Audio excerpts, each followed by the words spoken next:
Good morning, everyone, and welcome to, I think it's, is it our 84th or 85th webinar? Um, that's the end of 84, and I think we're beginning on number 85. That's it. And we have a very interesting subject today.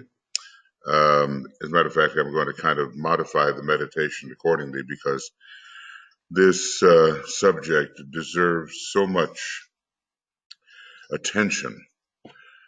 Because it is in the disobeying of these rules that major problems are arising regarding glamour and illusion in the world. So we want to make very sure that we are in accordance with them.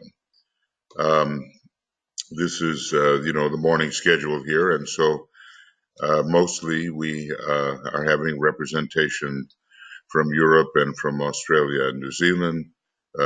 So I'm welcoming you, Alexandra, Anne-Marie, Annette, Barbara. I guess you're in the United States. That's a good one. Gregory, Jean-Pierre, Jeremy, Yopier, Karen, Leslie. Some of you in the West can do it. Mariut, welcome. Martha, Nienke, Olivia, Risto, Vera, and Zenaidi. And more people will probably come along, but I only can do the welcoming one time. So what I'm going to do, well, we'll see. We'll see what I'm going to do. But right now, just a little alignment here, and you have that important map in front of you. So just gather in the silence.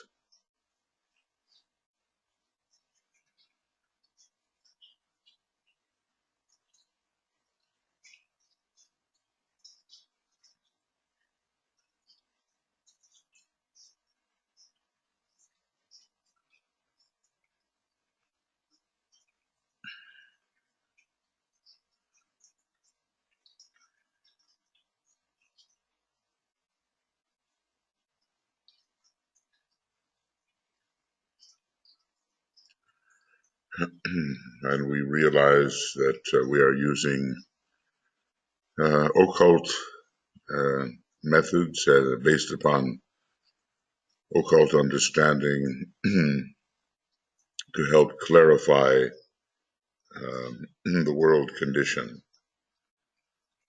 First, the etheric clarification, then that which relates to the astral plane, the most difficult of all, and later, for some, the mental clarification. As a whole, humanity is not there yet, but among the people who are using their minds more, illusion is a problem. So we'll be working on all of these over the time span, whatever that may be.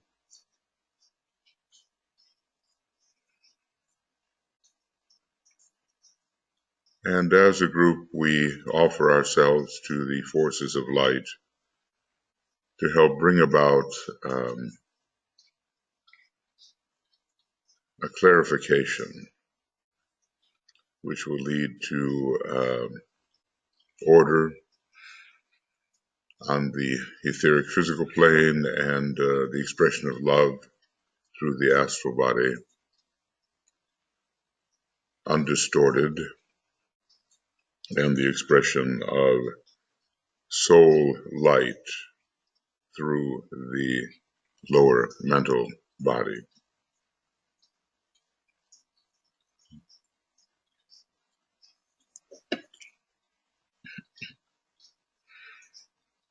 And just to confirm what we are doing, we will sound the sacred word together.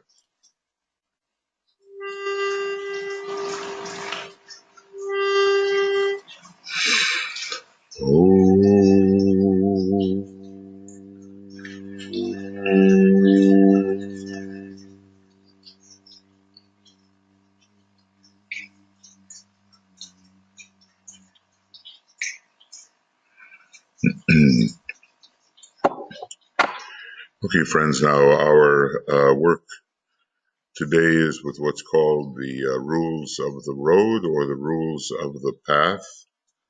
And it's very, very practical, though somewhat symbolic work. And I think we have to have time to discuss these things and see how we are doing in upholding these 6 rules. Um, why 6? Well, it is a number of form, and it also is the number of the astral plane where we do find the glamour that we're trying to deal with. The 6 rules of the path, the rules of the road. So what I'm going to do is just kind of now take good notes about what you might like to discuss, what things may mean to you as we go along. And then we'll have our discussion. And then what I'd like to do is kind of get us out there or in there in the world of the astral plane, or generally within the subtle bodies of humanity, and have some meditative time on these rules to see how they are working for humanity and for yourself. So here we go. And of course, the symbolism, it's in the old language. That's the way the Tibetan has translated this from the records and the inner libraries to which he has access. And let's see what it means to us, whether we are aware and whether we are following these matters as we should. So number 1, the road is trodden in the full light of day, thrown upon the path by those who know and lead. Naught can then be hidden, and at each turn a man must face himself. Well, the road and the path, they are, I think, identical terms. And if we really want to know what this road is, it's an energy stream which we carried with us from the very beginning of any universe. And as the great process of emanation unfolds, that stream remains intact. It's a life thread, and we lose consciousness as we descend further and further into more circumscribed conditions. I'm not saying that we exist exactly as individuals at the highest levels of the universe. I think, well, let's see if I can look at this map here. It's an interesting map. I think it's called something like Parabram. That's it. That's the map. So where are we in all of this? And I think it can be said that we are the greater lives, and then the greater lives split through the emanatory process and split again and split again and split again until finally we who are these greater lives, as before diversification really began, find ourselves in a monadic state. Really, there's only one monad, in all of cosmos, but we find ourselves in an apparently distinct monadic state. It's only apparently so, and in an individualized, encapsulated condition. But it all begins with one life. And if it's one life, you're not going to really be able to divide that. You and I, as personalities, as apparently distinct beings, don't really exist at the highest levels of cosmos. So that's one illusion of identity we have to give up. But we do, according to some of the teachings, retrace our steps along the emanative path on which we descended. And perhaps that's why when you're choosing one of the 7 or 9 paths in the way of higher evolution, there's really only one path that is correct for you. And then gradually there is a return, but not only to the monad, but far, far beyond, until we realize with great intensity the nature of the one life. And literally, this has been going on forever. Never was a time when this process was not cyclically available. So it may require an adjustment in thinking. But that's probably, a definition of the path, which is a little more philosophical and has to do with our own inner identity. We are retracing our steps along the path of descent as we are ascending. Now, obviously, the occult catechism is all about one hand above and one hand below. We hold on to symbolically to the hand of the superior teacher above, and we help with the other hand the up and coming individual who may not have done as much as we have. We are dependent above, and others are dependent upon us below. So, okay, there are those who know and lead, and at the moment we consider them particularly the hierarchical teachers. Now, the thing is, we have been dealing with the glamour of lying, hiding, misrepresenting, misleading, all of that stuff that tries to keep the light away from the personality so you don't have to look at what you've been doing, so you can lie to yourself and other people don't see you either. So you can misrepresent yourself and they think you're one thing when you're really another. But on this path, there's a great coming into the light. Everything is revealed at a certain point, and gradually this is so. Anybody who's treading the occult path has got to be got to become used to being examined by the soul, or by that type of consciousness, or by the group consciousness. The DK tells us how eventually the group sees everything, and so one cannot pretend, one cannot hide one's faults. There's an alignment process that we call the Achlary process. Alignment,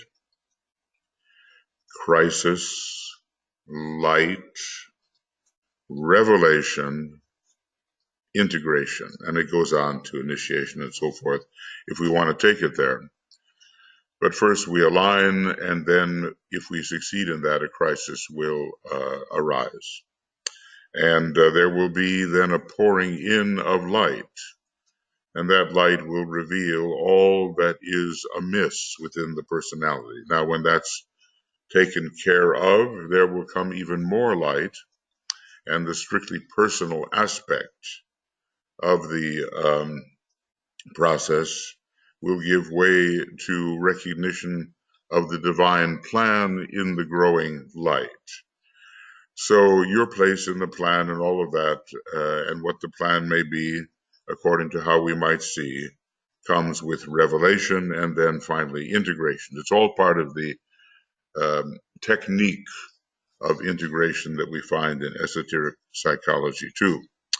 So this phase of the light being thrown upon the path and upon us so that we can better tread the path occurs in the middle of the process. And if we want to look away and not see who we really are, if we want to hide in some kind of unconsciousness or semi-consciousness, we'll only go so far. So this is a lighted, illumined, glorious process in which finally all of the dark areas are brought to light, and we have to get used to that idea, and then our presentation to the world, what we are, will be truth, things as they are, and not misrepresented. The road is trodden in the full light of day. It's a conscious path, thrown upon the path by those who know and lead. We can depend upon the illumined masters, the society of organized and illumined minds. That's what they're called. Naught can then be hidden, and no one would want to protect the personality from change, because you only hide because you want to stay the way you are, And at each turn, and at each new development, at each decision point, that's a turn, we have to face ourselves. And we have a keen view of exactly where we are so that we can estimate ourselves correctly and tread correctly. Okay. Well, we'll do a few of these and then we'll discuss. You see, we'll see whether, they are so deep, and they are so practical that they should be rules for us. They should be things we keep in mind. They should be something we memorize and maybe repeat to ourselves every week, perhaps, and to teach us better how to live the life of the true disciple. Excuse me, just get a little water here. Sorry. All right, now, this one's a little longer. Upon the road, the hidden stands revealed. This is often a very difficult situation, and we have that old adage in the mind of humanity that the truth hurts. Well, who does it hurt? It may hurt the personality with its temporary protective structures. It may disrupt our emotional comfort and even our mental comfort. I've seen that quite a bit.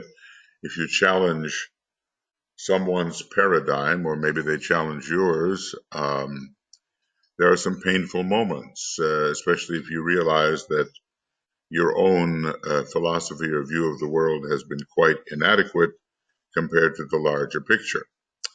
But anyway, everything comes to light. Now, this is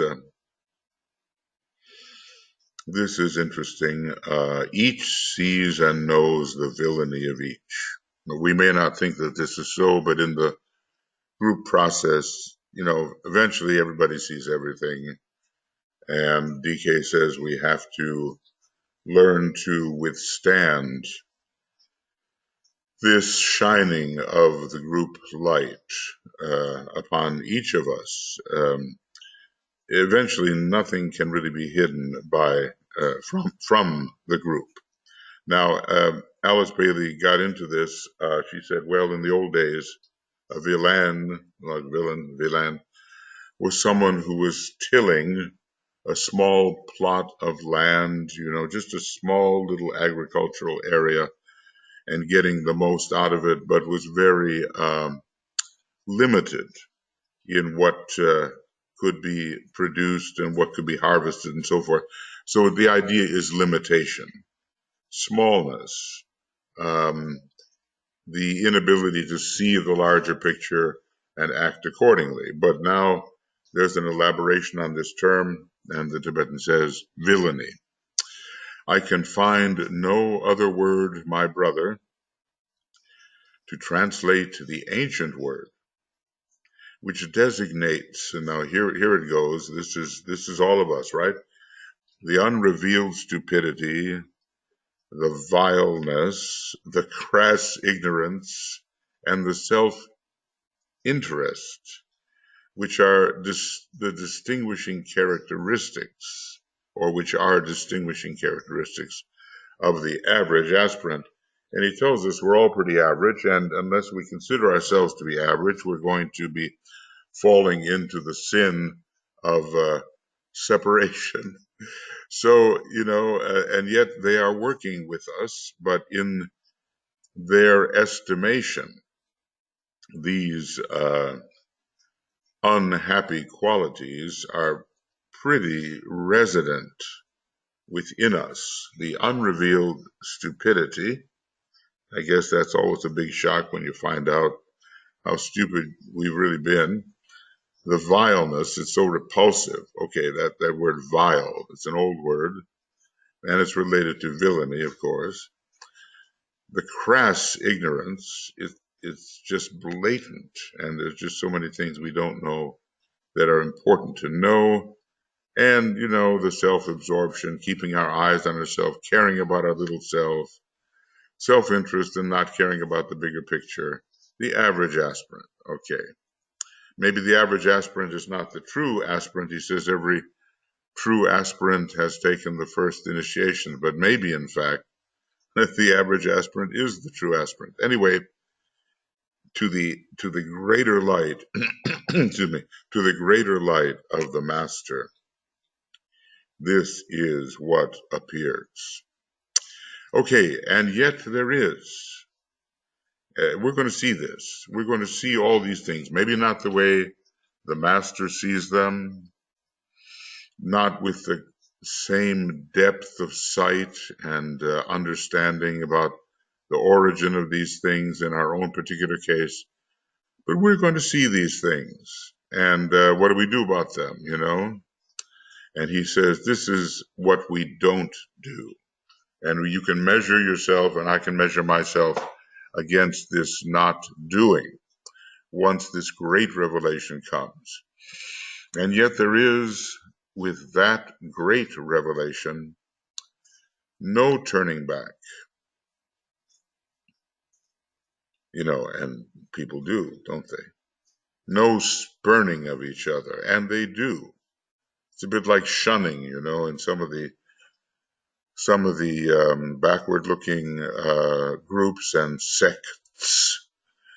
There's the shunning practice. Everybody agrees not to talk, not to acknowledge, not to look at, not to see someone who has apparently violated the norms of these reactionary groups.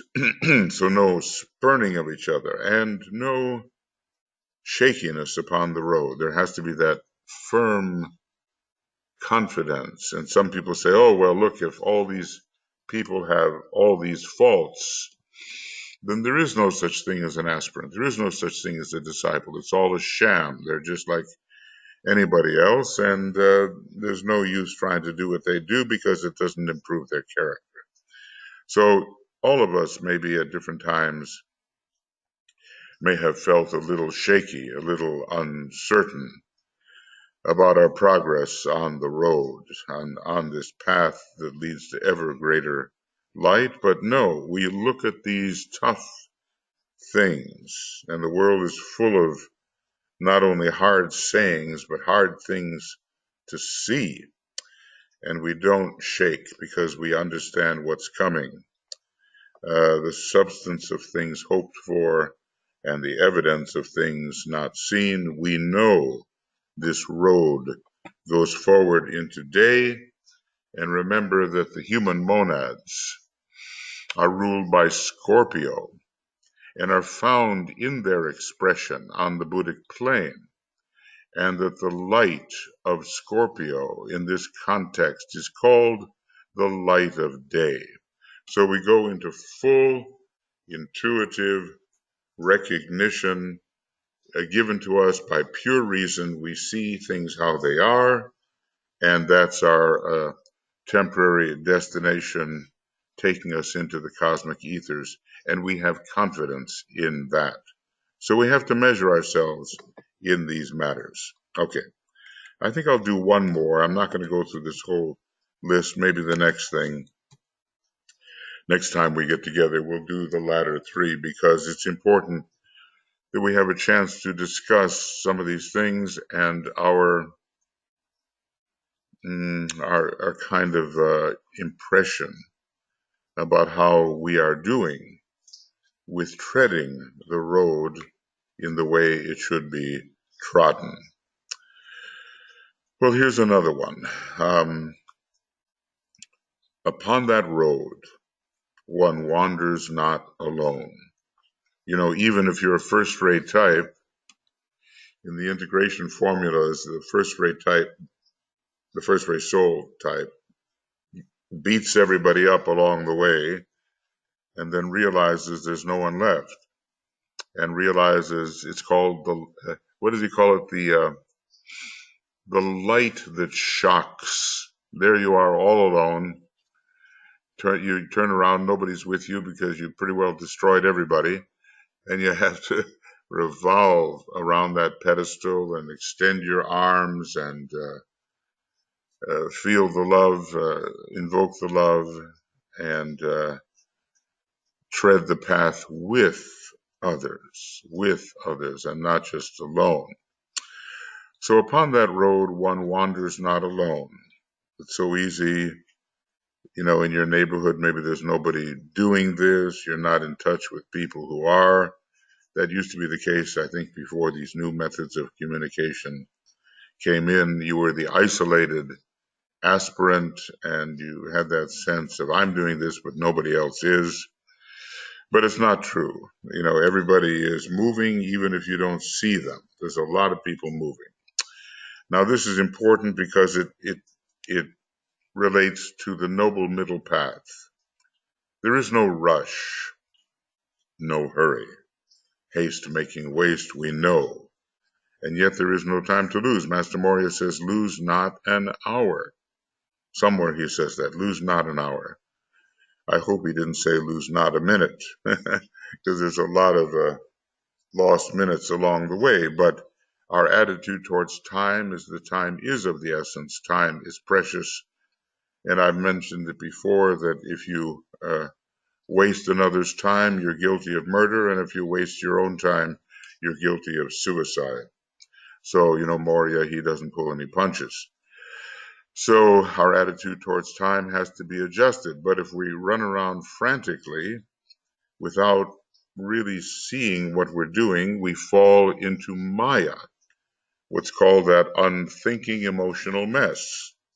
And we have a lot of action, but not much thought, and not good results or counter results we have. So there is no rush, no hurry, and yet there is no time to lose. I remember being in the office there with Mary Bailey back in the 1980s, and we were talking about how we would handle a certain issue and what we would do.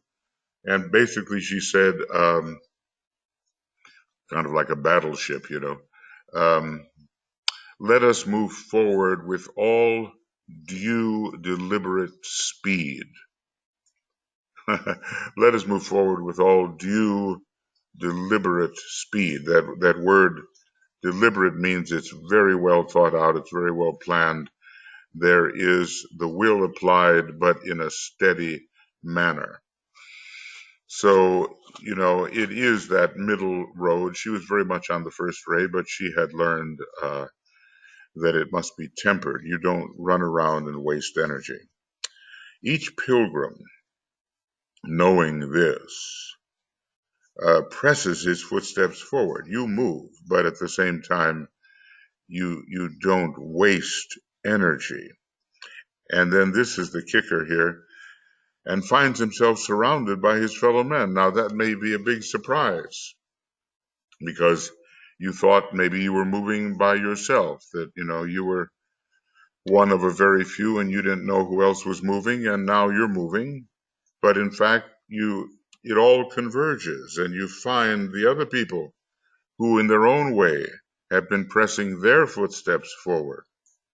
And now you find yourself together with your fellow aspirants and disciples. DK says that one of the things we must do is organize for speed. Actually, the phrase is organizing for speed, and we don't do that so well. But it doesn't mean chaotic motion. He doesn't mean that at all. And Roberto Assagioli, who was a very strong second-rate type with a very willful first-rate mind, kept on repeating the old Latin phrase to make haste slowly. So, you don't let things slip. And then comes the estimation. When you were just that lonely aspirant and you weren't with others, you couldn't really estimate where you stood or what you had to achieve or what others had achieved or didn't achieve. And there you are now, surrounded by your fellow aspirants who are also moving forward because you found each other, as you will inevitably do if you follow the same purpose and path. Some move ahead. He follows after, and that requires humility, Some move behind, and he, are the one that sets the pace. And it's a big movement forward, like in Hermann Hesse is a German novelist, had a book called The Journey to the East. That means into the light, into the great light. And all of the famous people, the people who have done so much for humanity, they were all journeying towards the East, each in their own place. So you take stock, who is it to whom I look for guidance and direction? Because they obviously have achieved what I have not achieved. They're moving ahead, and I learn to follow and imitate and do likewise. There's that book, The Imitation of Christ, and Master Moria strongly recommends it. He says it's not a book called The Worship of Christ, it's called The Imitation. So it places a lot of pressure upon you to do as the great master has done. So we estimate ourselves not in any envious way and not with some kind of greediness that we want to be higher than we are and more powerful than we are, all that. Just factual as much as possible, as factual as you can be. Some move ahead, he follows after. Some move behind, okay, and there's no condescension in that and saying, look, you listen to me because you're behind. You have to do everything I say. No, everybody has to determine these things within themselves and take inspiration from those who can throw the light upon them and upon the path. And you know very much that that's what DK was doing when he was writing his letters to the disciples. He was throwing light upon them, and he was throwing light upon the path, and he was throwing light upon the way that they could better tread the path. So you set the pace, but you don't set such a pace for the people who follow after that they can't possibly keep up. I once did that, and I paid the heavy price, I'll tell you. I was in New York City and walking with a friend. It was a long time ago, and I had been exercising a lot, and I was in pretty good shape physically. And this person was not in good shape. And I kept pushing forward, and the person became breathless and didn't have a good time at all. And then later, as I got older, I found myself in that person's position where others are setting the pace and I can't keep up. So the karma works. You have to be moderate when you set the pace for others. If the master said to us, do right now as I am doing, you couldn't do it. But they give you an assignment of a certain rhythm, and that much you can do. Anyway, the punchline is, as it always is, in these rules of the road, he travels not alone. Because when you travel alone, you get that glamour of isolation and you begin to think you're the only one in the world. And before you know it, some kind of crazy megalomania settles down upon you, as has happened with some current leaders and leaders throughout history. Okay, so enough talk from my point of view. And what I'll do is I had bigger plans, but they're not going to work. I don't think they're going to work. They shouldn't work. It's too much. Okay, so I'll put this up here. And now we have enough that is, I would say, digestible. And we can say, okay, what does this mean to me? What do I think? Now, obviously, we'll have a little time to meditate on it, because if we really follow these rules of the road, we will not fall into the glamours which beset so many. There is the openness, there is the forward movement and the togetherness, there is traveling with one's brothers and sisters on the path and staying together and having a true estimation of yourself as you travel without the distortion of ambition. You know how it goes. There comes that point in the disciples' life when maybe between the second and third initiation they really get hit by the love of power and they have to get over that. DK is going to talk about that in just a little while further down in the text. So that's all I'm going to deal with right now, and I'll just open the floor, so to speak. Let's see, if I make this a little smaller, I'm afraid, I hope you'll be able to see, but it'd be nice to have everything under the eye at once,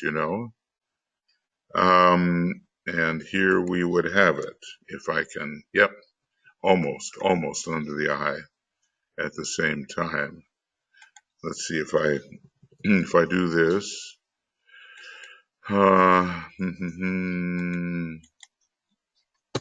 Yep, there it is. It's all under the eye at the same time, and hopefully you can read it. So, your thoughts about these first three rules of the path, rules of the road. What is of importance? How are you doing with it? Does it speak to you? Can you measure yourself against it? All those kind of things. All right. Do you have some things you would like to say? And if you do, just raise your hand, or Michael, you're on the other side, so if you want to speak, just say Michael and you can speak. So, okay, these might be a little daunting. I told you the story about how I was teaching in Denmark 20 years ago, and the sponsor of the whole process said, "Hey, look, this is so simple. Why are you dealing with these things? Just get into the real occultism." And then the whole group, I just said, proceeded to break every rule possible. But okay, we learn as we go. So, your thoughts?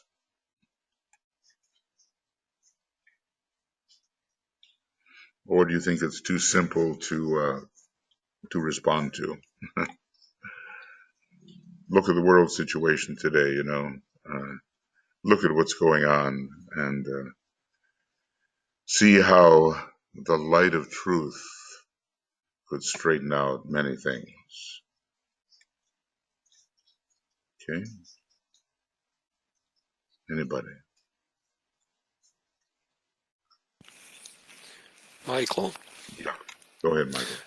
Yeah. Over the last 50 years, I have seen a tremendous and significant shift in the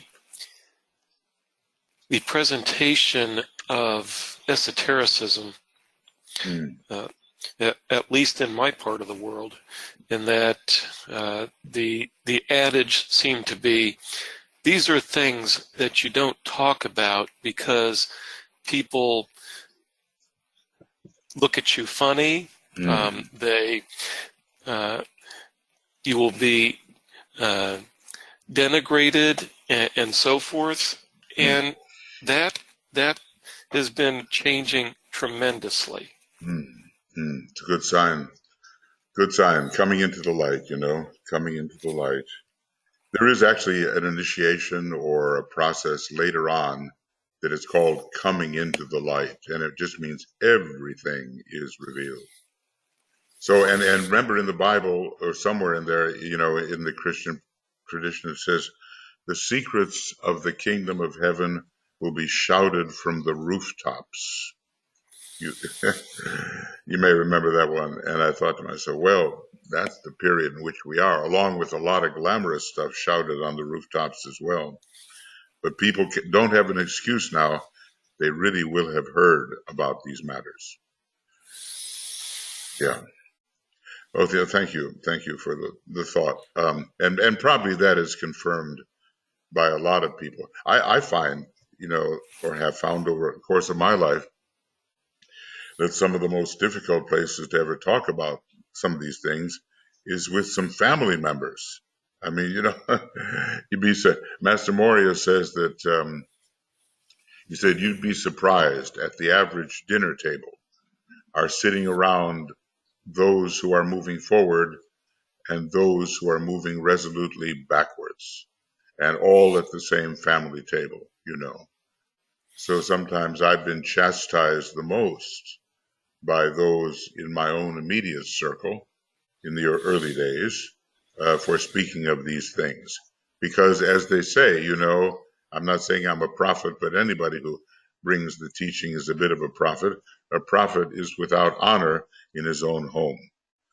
So that's been my experience, and I'm sure people with their husbands and wives, and I don't know about children maybe, and relatives, find that when you bring these things into the light, they look at you funny, as you said, but we have to do it anyway. Okay. Yeah. Yeah. Okay, good. So let's see. Joanne, looks like Joanne is here. And let's see. There is no time to lose seems to have a sense of urgency. Yeah, yet it seems to contradict no rush, no hurry. So, we press ahead without losing an hour, but with great caution. See, the myopic way of doing this, Joanne, is to run around like the proverbial chicken without a head. You get spiritual stimulation and everybody just starts flapping their wings and running around the barnyard. But if you really know the urgency, there is urgency of the situation, you get the most out of your ability to move forward. DK says, please be organizing for speed, but do so in a very, very cautious way so you're not kicking over the traces and somehow making your process slower by just making mistakes as you go along. So the pressing forward is there, like Mary Bailey said, all due deliberate speed, as fast as you can go without compromising your accuracy and your effectiveness. And that's, to me, what it means. It's the old story of the tortoise and the hare, really. The hare could have won that race, but was spasmodic and irregular. And the tortoise did what he could and just kept going and going and going with all due deliberate speed. So that's how I look at it. I mean, there's a sense of urgency in my life. I just keep on pressing forward, and sometimes I run smack into the karma, and I've got to deal with it, the unfinished business of the past. And it does apparently slow you down. But there is a way to say, look, this is my goal. This has to be done as soon as it can be. And I will move forward with caution doing it. That's how I understand it. Anyway, do you want to say anything about that, Joanne? Or is that, are you fine with? Yeah, you're on if you want to speak. Okay, very good. All right, yeah, I mean, we all have our take on this. And sometimes I've been the guy that's rushing around, and I used to be an opera director, and I want to tell you, a few days before an opera, you're doing a lot of rushing around. And I always admired the people that could really just hold it right there, and see the whole thing without expending too much arms and feet motion, directed with your mind. anyway, that's how I see it for the moment. So thanks for the question on that. Now let's see, Jeremy. Yeah, go ahead, Jeremy. You're on. You can speak if you wish, or at least your hand was up. So, okay. Anyway, if you have something that you want to say, you can say it, or if you want to write it, you can say it. Yeah, I hope you can hear me. And sometimes we run into this mute issue, you know. We don't realize that we can't speak because of a setting on our computer. Anyway, just let us know if you want to say something further about it. Okay, I'm going to look down here, and there's Karen. And Karen, go ahead. Okay, you can hear me? Very well, thank you. Okay, well, this isn't exactly related to the rules of the road, but because we have been working on the glamour of lying, I just can't help but want to comment on this past weekend in which we here in the States had the opportunity to view the funeral of John McCain. And during that same weekend, there was the celebration of life of Aretha Franklin. And to me, these two events really speak to what America is about, and they were also like balm on a wound, you know. They really helped bring me inspiration and hope. And I just thought they were extremely symbolic, and that also since then what's been happening, you know, with this letter that went to the New York Times, and also yes, and also with you know, the Supreme Court nominee. So so it made me hopeful that yes, indeed, I think that you know, that some of this dissipation work that we're doing may really be helping. I really hope so, and it's such a wonderful contrast to have these things in juxtaposition, because you do see the spirit of sharing your soul, you know, and of being straight and being honest and saying what you think, and not having always the political considerations in mind. You see that with McCain, you see that with Aretha Franklin, then you see the contrast of people lying. Yeah, go ahead. McCain choreographed his funeral, and he did it. It was very intentional how he did it, and I think it was like his message to us. You know, he definitely was a person of integrity. Yeah. You may not have agreed with him, and he may have been a little cantankerous, whatever, but he was what he seemed to be. He was not hiding, you know, not hiding the truth so that you could manipulate the public opinion so that you could get more power. And that's what we're seeing going on now. Well, my great prayer in all of this is that the soul of America and the soul of humanity will rise to the occasion, and the contrast will be so evident that the soul will prevail, with its principles will prevail in these instances. Of course, sometimes it has to get worse before it gets better, but already there is a movement, a very, very strong movement based on the realization of many that the principles of America, and I suppose you would say even of the soul of humanity, are being counteracted by a force which is really retrogressive. So yeah, thank you. Yeah, you bet, Karen. I know you're interested in politics, and I am too, to a degree, you know. Yeah, Jeremy, sorry, I couldn't get the microphone working. Well, sometimes it's just a little adjustment, you know, and just do what you can, and so that you can, or write what you would like to say, you know, and you can fix it. I know you can fix it. These things are fixable. Okay, Tuija, go ahead, dear. Okay, do you hear me well? Because I don't have. Yes, okay. I hear it. Yes. Yeah, good. So going back to this, there is no rush, no hurry, and yet there is no time to lose. I'm thinking about the attitude of meditation.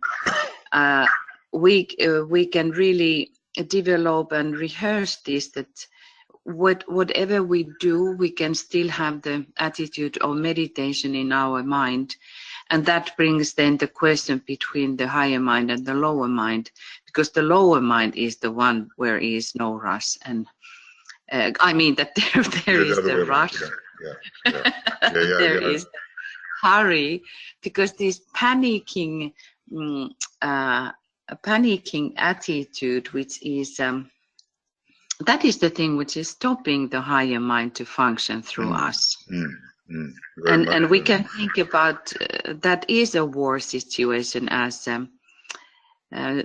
Joanna was pointing out about this, that they are like contradiction, because there is a war in the inner planes, and also Karen was talking about this, again pointing what is happening in United States. And I think United States is the place where we can see the war, how from the inner plane something tries to precipitate on the lower plane, which is the danger for all of us. And in that sense, it makes me think how important it is, our work in glamour work, and then the whole attitude in us, how we walk on earth, like walking Buddhas. We should be generating this, that there is no time to lose. There is a great changes on earth, and there are great changes happening in humanity. And in that sense, to develop this quality of meditation. Well, you know, we will be under pressure, and even the word is used. Each one presses his footsteps forward. So, as Moria says, that pressure is the law of existence. So, when we're talking about not running too fast, we're not saying we won't be under this balancing pressure, which may be a little bit hard to bear. And that's why Moria says, burden me still more as I enter the beautiful garden. And the DK tells us that when the water carrier is carrying that pot of water on his shoulder, it is a strain. It is a pressure. Later it goes on the head and everything is perfectly poised, but in the beginning, it's tough to carry the energies of service. So just because we don't rush does not mean we will avoid pressure somehow. Yeah. Go ahead. Can I just have a little example? We have a person, Alexei, who is, he has been born in Russia, and he has come here to help, and he is some kind of example for me how fast is the slow, steady movement. Or how rapid is the steady, slow movement. He's never rushing anything. He's always looking things, and then he just moves. And every single move, what he does is always pointing to advancement. So he is a great example, and you know, Alex. So that you know that it's unbelievable how slowly he moves, but how quick and fast he is, rapid he is. Yeah, it's great to have examples like that. He's a Scorpio man, and he's a very seventh ray, and all due deliberate speed, and he thinks ahead, and everything is planned, and there's no wasted motion, and the results are good. They are fast in the long run, rather than the scattered results from one who does not think the issue through. Yeah. Okay, thanks for mentioning that, Tuija. Good. Is there anything else you'd like to say? We've been looking at the first three about illumination. You know, you can't hide. You can't criticize the other person. You know, you're moving together. You can't give up. You can't criticize because, you know, and say, you get out of here because you're not good enough. And you can't lose your confidence.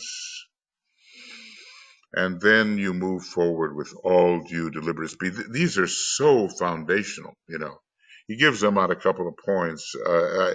He mentioned them more than once, maybe 3 times, I'm not sure. One of them was to one of the disciples who was terribly gossiping and criticizing everybody, with kind of an overactive critical mind.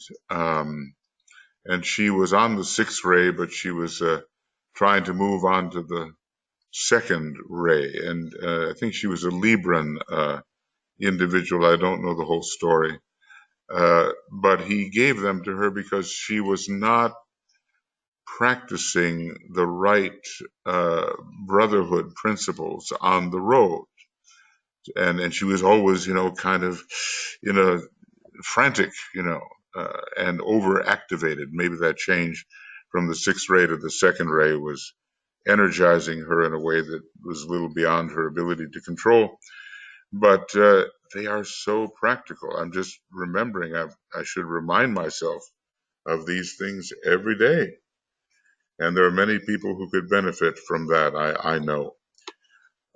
Anything further you would like to say about this? Okay, now let's see if we get, is that working for you, Jeremy?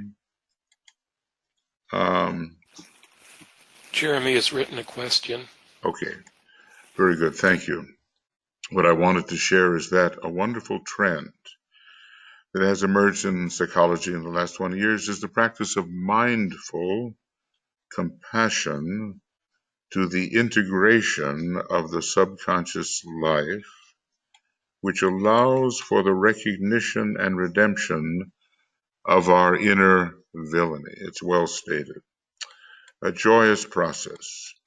Redemption of the personal subconscious supports the recognition of our brothers and sisters in the same compassion, and it minimizes, that factor of projection, which is, well, it's an unconscious process. We're seeing in the other person what's really within ourselves. So, it sounds almost, Jeremy, like you're in psychosynthesis or something like that. I don't know.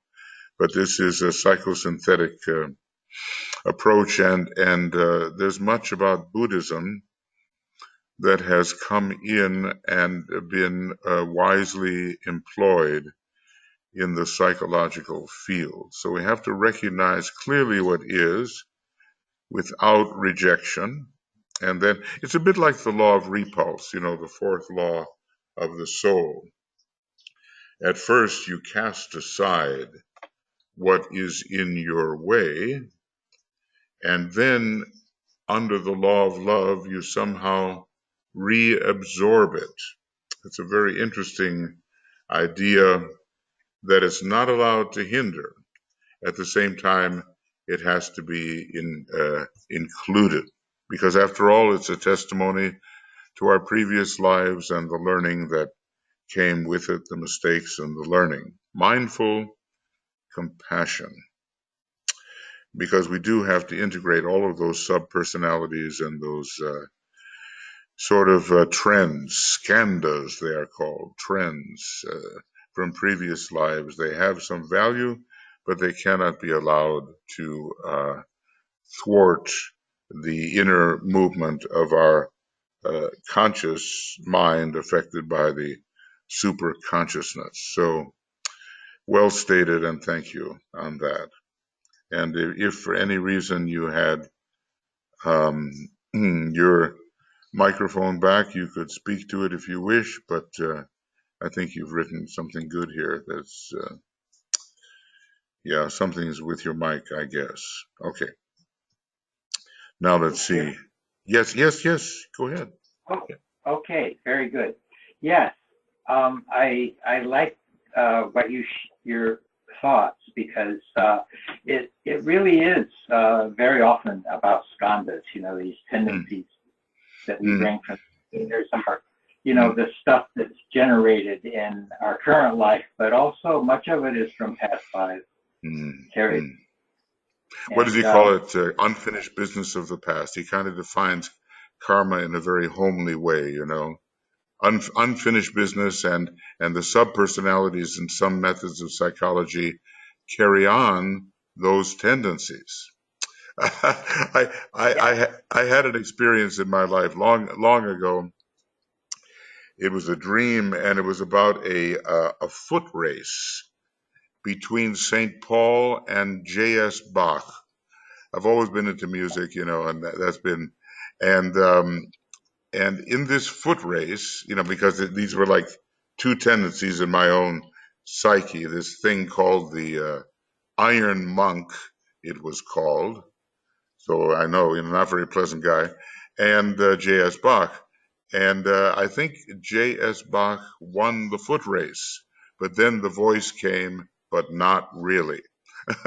So anyway, these skandhas from the past were, kind of converging on the present situation, and something was presented to me where I had to integrate these tendencies. Now, that was 50 years ago. I'm remembering this thing. But it was one of those impressive dreams where you see aspects of your psyche that need to be, brought together somehow. And then whether I've done that or not successfully is, I don't know, maybe I can evaluate it somehow. I've tried. But things pop up from the past, and you can't just reject them and say, oh, that's a bad thing and get out of my psyche. You have to look for the value, how it was formed, and what it might give, because it's not going away. So you have to find the way to really extract what the message is. And I'm sure a lot of us have had things of that nature. Yes. Yes. Well, thank you, Jeremy, for the psychological thought. Anything else? Yeah. No, that's all. Okay. I think that psychology, psychosynthesis, psychotherapy is, and the Tibetan talks about this in psychology, psychology 1 and 2, of the the importance and the contribution of psychology to integrating and transmuting, redeeming the human psyche. Yes. And I see that happening. I know that happens. Yeah. It's the great science of the future. And, when he was writing maybe the fourth force psychology of self-actualization had not really emerged with Maslow and his followers, and the Rogerian method, the unconditional positive regard, which absolutely saw the soul in all things. And then came, but what the Tibetan was presenting, to my mind, was what I call the psychology of the fifth force. And when you look at the methods of teaching, which he gives, on the fifth ray, the advanced method of teaching is esoteric psychology. So he names the energies. In other words, he's not vague about this. These are the ray energies. These are the astrological energies. These are the different factors which really play a specific role, and that requires occult knowledge along with the sensitivity of psychology. So he's opened up a whole new door for us here, I think. Yep. Okay, well, thank you, Jeremy. Thank you for your thoughts. Appreciate that. Now let's see. I think, Joanne, we got yours. I think so. Unless there was more that you had to say, I think your question was answered, or. Yes, that was. Yeah. Yeah. Go ahead, Joanne. Go ahead. Yeah. Can you hear me? Yes. Yes. Yes. Yeah. My question was answered. Thank you so much. Yeah. Okay, Joanne. You bet. Okay. All right. So look, friends. Maybe we're there. Okay. Alex. Okay. Okay, Alex. Go ahead. Hello. Hi. Hello. Hi. Yes, just a few things from the political world here that I'm involved in. A couple of events, and Karen kind of made me think of a few things. What she was saying, I also feel that we have to be positive, and that every time we see this, these good signs, that's encouraging about the work that we're doing. This week, I was attending an important Labour Party meeting here in Greater London, where this Labor Party is trying to just, there's internal fights, people arguing amongst themselves. You may have not seen all the anti-Semitism, news, this sort of thing. And people trying to put forward a motion where the Labor Party will actually, I'm speaking from the UK, where the Labor Party will actually speak out finally against Brexit. So it was an important vote and important discussion, and I felt it was important to be there because the Dalai Lama always says, "Don't just pray, do something." So you try to lend your consciousness to these situations. So that was very interesting. It was past. It was positive. And then last night I attended a Democrats Abroad meeting in a beautiful venue in London, and a talk was given by Dr. Brian Klaas, who's a world-class authority on authoritarianism. And it was lovely to be in a room with all expats, Americans, and there's 9 million expats apparently in the world whose votes are very important. And they were speaking about, the importance of these midterm elections. Vote, get out the vote, don't be complacent, this sort of thing.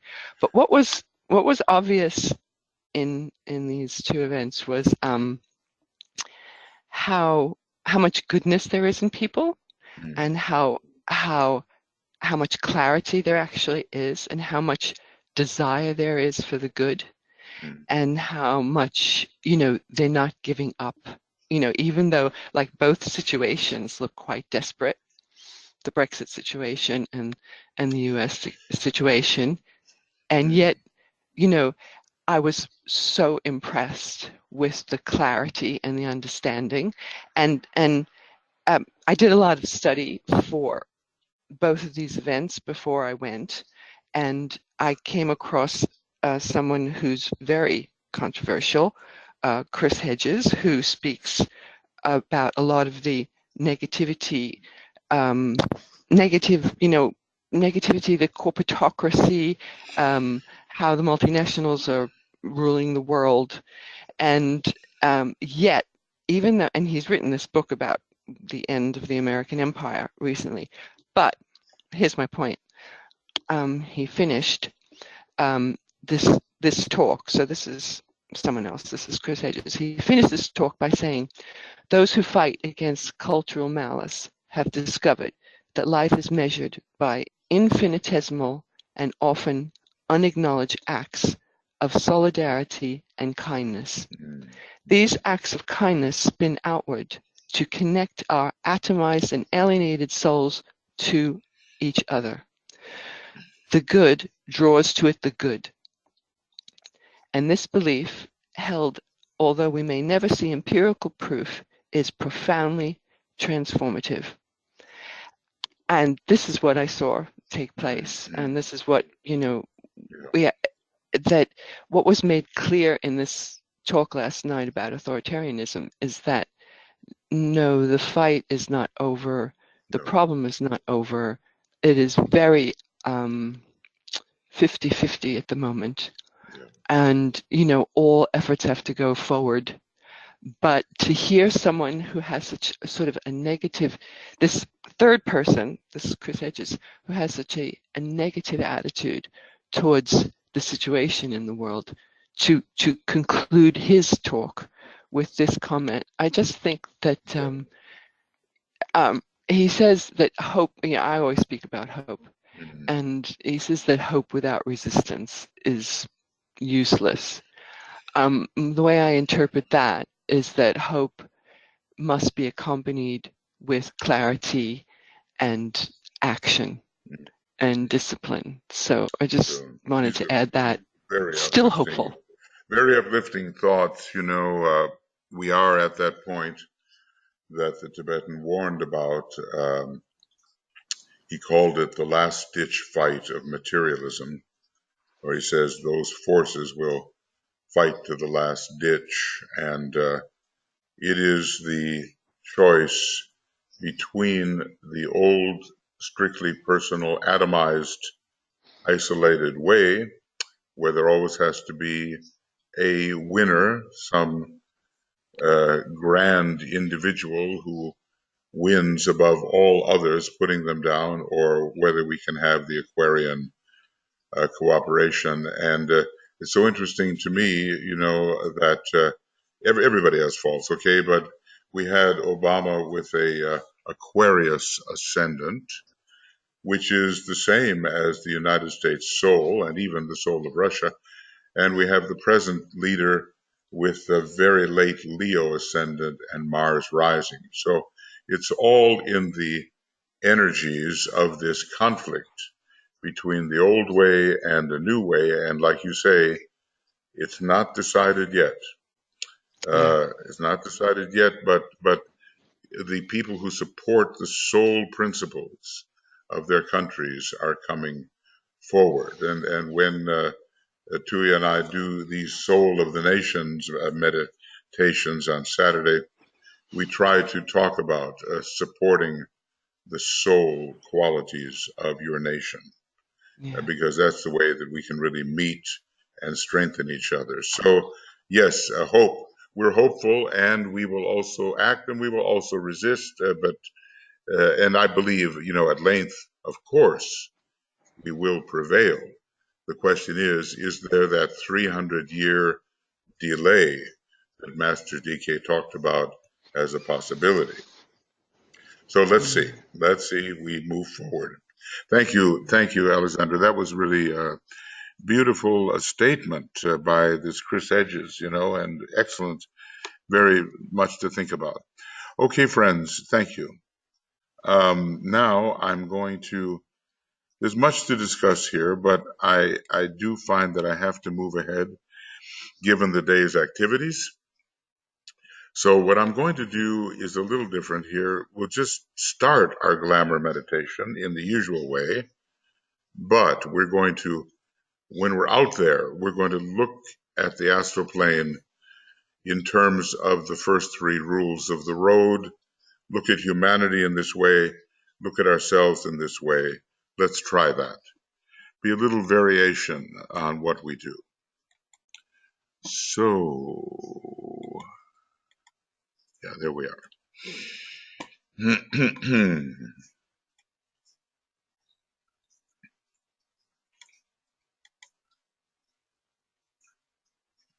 Right, and Tuija had remarked here that, yes, it's not decided yet, and that's why we need this rhythmic invocation indeed. Yeah, did you want to say something on that, Tuija, or is that it? No, that is it. Yeah, very good. Good work for everybody. Excellent, thank you so much. Okay, so let's just do the first part of this meditation a little bit, and then we're going to do something a little different. So we just, again, in the silence, we come together, as in silence is synthesis.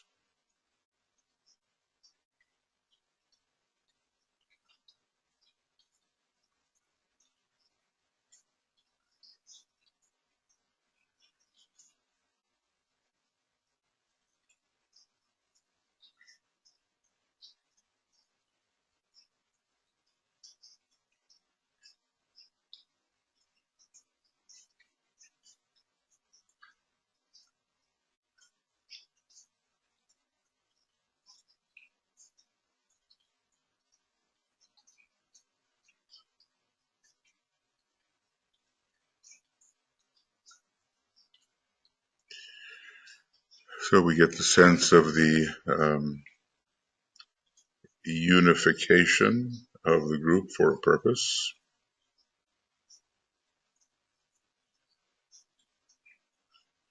We're offering our group service at whatever stage it may be, but we're offering it, and we use the cross of divinity. It's a kind of a long-armed cross in this case, saying the protective formula, visualizing the light emerging. for the individual and for the group. As a soul, I work in light, and darkness cannot touch me. I take my stand within the light. I work, and from that point, I never move.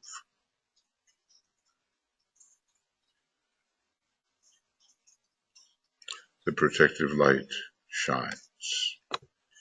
We bring our three lights together then, the vital light of matter, the reasoning, logical light of mind, joining on the mental plane,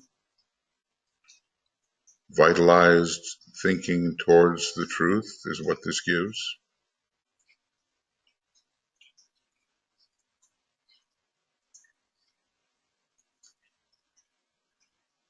And the light of the soul brought down, contacted the light of truth, the light of the soul, with a larger perspective, offering the vision of what may be and the higher qualities which must be developed. So,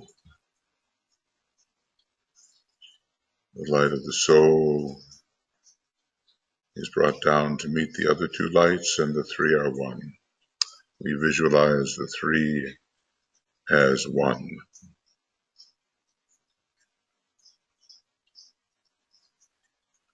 Vitalized thinking in the light of the soul, which knows so much more than the personality knows.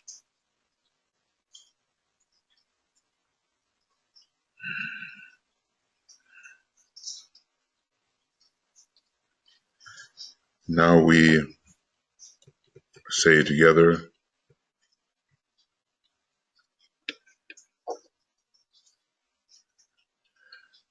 the light is one, and in that light shall we see light.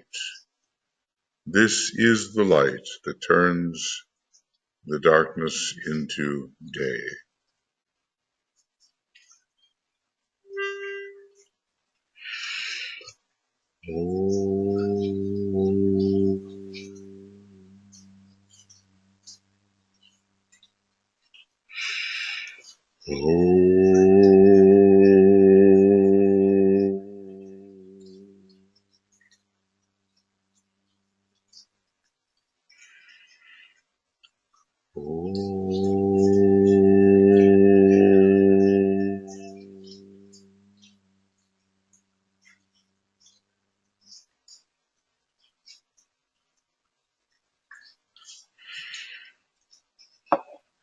So we will project our beam out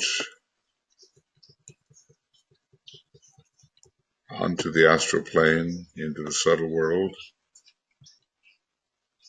We'll bring down the light of the soul, the triple light.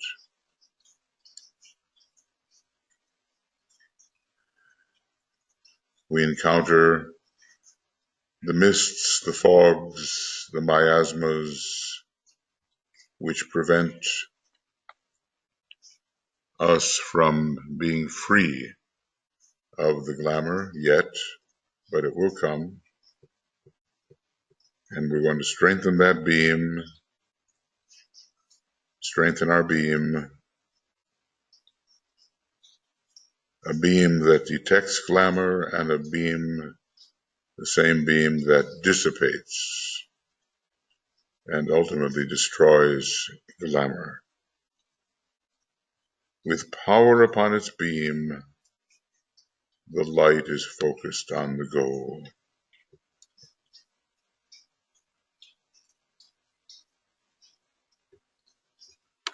So now, let us review. Our beam is upon the astral plane.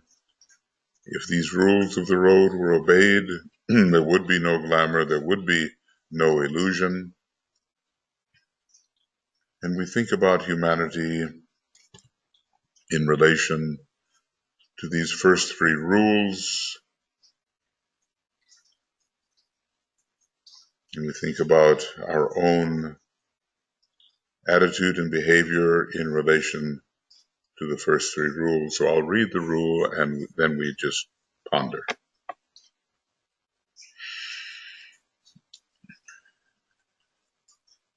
And shall we say, we note the clarification upon the astral plane, or really in the realm of Kamamanus, when we anticipate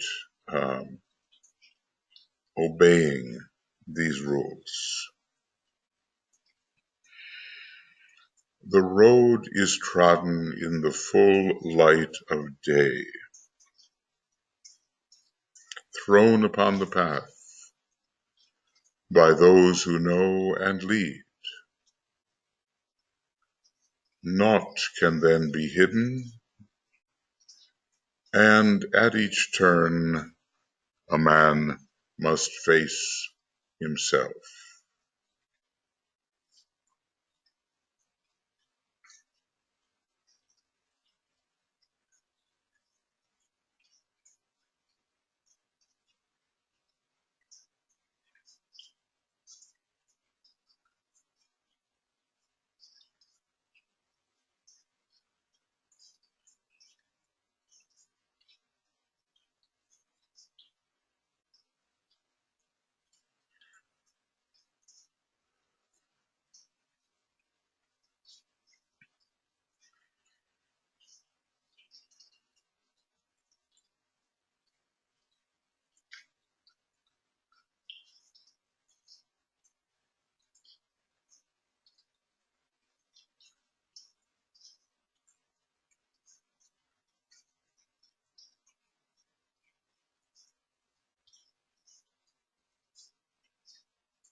Upon the road, the hidden stands revealed. Each sees and knows the villainy of each.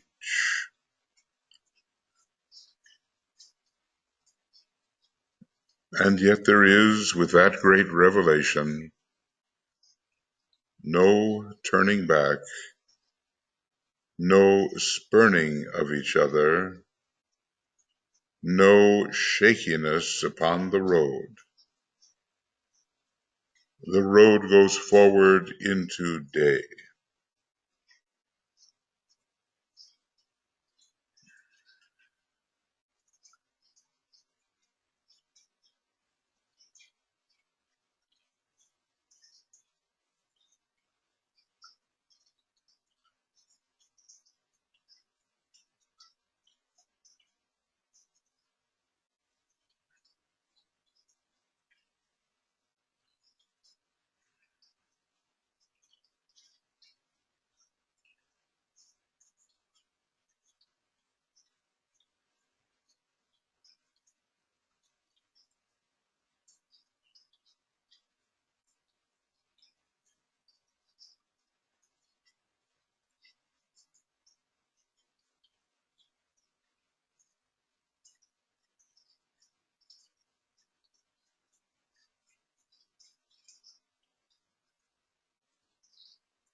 Upon the road one wanders not alone. There is no rush, no hurry, and yet there is no time to lose.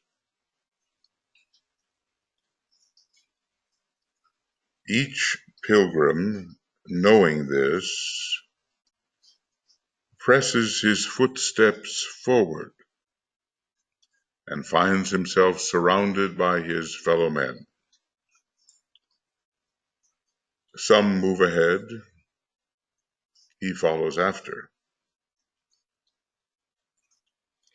Some move behind, he sets the pace. He travels not alone.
And we can ponder these. We'll look out into this Kama monastic world, out onto the astral plane. It is filled with ever greater light and illumination.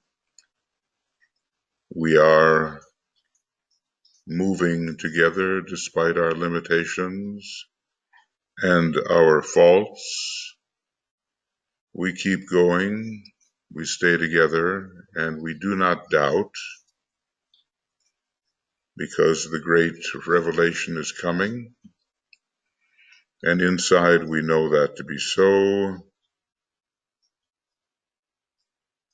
and we have a balanced, wise method of proceeding. The task is urgent, and we move forward with deliberation and caution, but still we press forward. And the sun shines.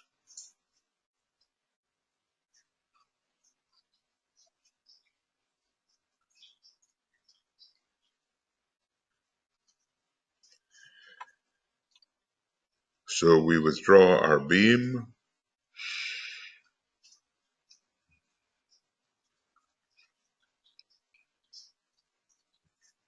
back onto the mental plane, and we sound the Om 3 times, realizing there has been some growth of understanding and even a little increase of ability to work more effectively.